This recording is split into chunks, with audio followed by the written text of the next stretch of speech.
Hey, hello. Stuck in traffic with Wolf Gorlick. Couple minutes of IT security. This is a very special road trip edition as I'm driving around visiting some customers the next couple of days. Kind of like on the road, right? Like Jack Kerouac. I should sit down, bang out a book. That'd be a good thing. Get my beat on. You know, Kerouac was amazing. He did some really good books. I really enjoyed it. Well worth checking out. Inspired a whole generation, right? And did it in a way that was, authentic and was humble and curious and adventurous. Yet always seemed to be a little bit of an outsider. I liked his material, and of course, inspired beat poetry. Right, an entire generation of people doing bad poets.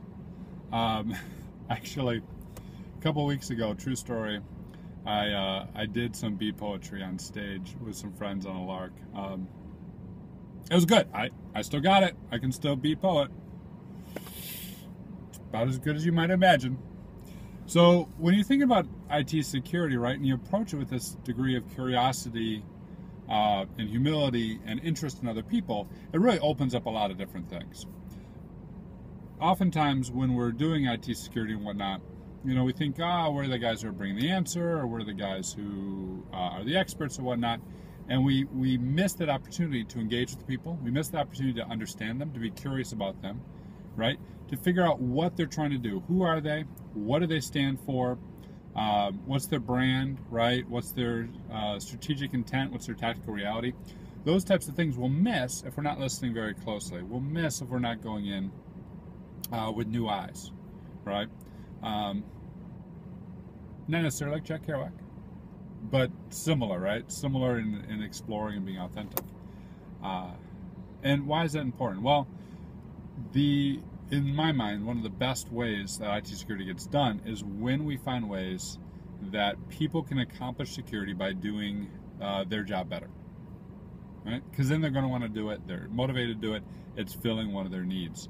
I interviewed Timothy DeBlock on a new podcast series that's coming out pretty soon. And he had some very interesting examples of that. He had a help desk guy who wanted to learn security.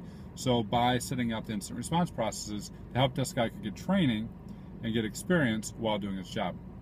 And of course, bolstering security. He had a developer manager who wanted to do static code analysis, who, by partnering with Tim, was able to do the static code analysis and drive forward the security program by doing the static analysis for security defects.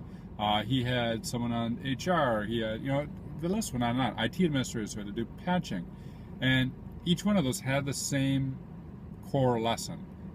By understanding the people around us, by being curious on them, by being humble about our abilities, and figuring out what they're trying to do, we can figure out ways that we can enable them and let them do what they want to do, give them the tools to do what they want to do, make them be able to do what they want to do by performing security tasks along the way. And that's what creates the security culture, right? Do normal business in a way that's street smart. That's what creates a culture that when we walk away from the organization, what's the tenure these days? 2-3 years for a security professional? When we walk away from the organization continues on a secure path, because we baked in security into the business processes and into what people are doing on a day-to-day basis. I think that's pretty powerful, and I think that's something that oftentimes we overlook. Right? So that's what's on my mind as I'm driving around. Hit me up on Twitter. Let me know what you're thinking. Let me know what you're doing. If you get some good success stories about affecting change like that, please let me know. And hey, if you want on my podcast, right? Let me know about that too, because we're interviewing people who've had great successes putting together security programs and defending against the dark arts, as it were. Have a good one.